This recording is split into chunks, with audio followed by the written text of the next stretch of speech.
Welcome to English Motivational Short Stories. In a bustling American city, on a street filled with dreams and deadlines, there were two bakers. Their shops stood right next to each other, a silent testament to two very different versions of ambition. On one side was Rise and Grind Bakery, owned by Leo. He was the image of modern hustle young, driven and always connected. His mission was simple: dominate.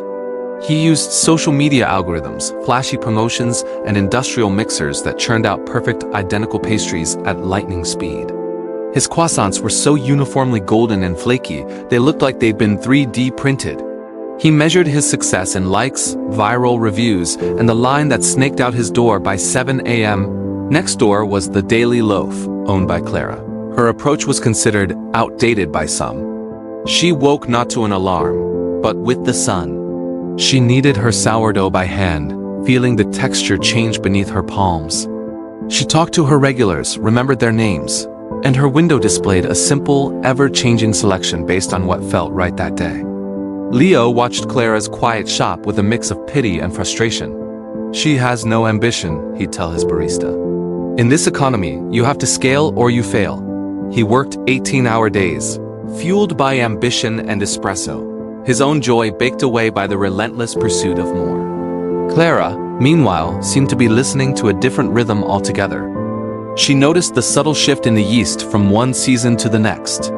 She knew that the sourdough was ready not by a timer, but by its scent and a gentle tap on its crust. One day, a famous food critic, known for her disdain for pretense, visited the street. She stood in Leo's long line, admired the flawless efficiency, and took a bite of his award-winning croissant. She nodded. It was technically perfect, but it tasted like every other viral croissant she'd had. It was brilliant, but it had no soul. Then she stepped into Clara's shop. There were no lines. The air was warm and smelled of genuine, earthy fermentation. Clara offered her a simple slice of mitch, a rustic sourdough with a pat of fresh butter. The critic took a bite, and she paused. It wasn't just bread. It was complex, tangy, and nourishing. It tasted of patience and care. It had a story.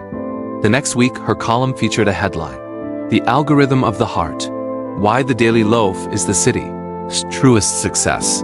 She didn't just praise the bread. She wrote about the experience, the peace, the human connection, the quiet integrity. She wrote that in a world shouting for attention, true luxury was something made with unhurried intention. Suddenly, the city took notice. People didn't just come for the bread. They came for the stillness, for the feeling of being seen, for a taste of a different way to live.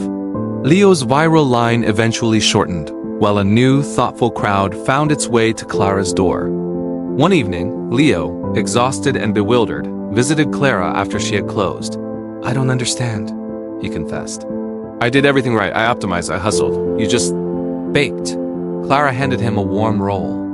"Leo," she said gently, "you were so focused on building a perfect bakery, you forgot to bake good bread. You mastered the hustle, but you lost the recipe for joy." Success isn't about beating the competition next door. It's about listening to your own hands, to your customers, to the ingredients you're given. It's about creating something that not only feeds the body, but also nourishes the spirit. Leo finally understood. The real competition wasn't against the baker next door. It was against the noise that drowned out his own purpose. His journey wasn't about failure, but about a crucial redirection. He learned that in a culture obsessed with the grind, the deepest strength often lies in the quiet. A space where we remember who we are and what we truly hungry for. If this story resonated with you, please give it a thumbs up, share it with someone who needs a moment of clarity, and subscribe to English Motivational Short Stories for more wisdom to navigate this busy world. Thank you for watching.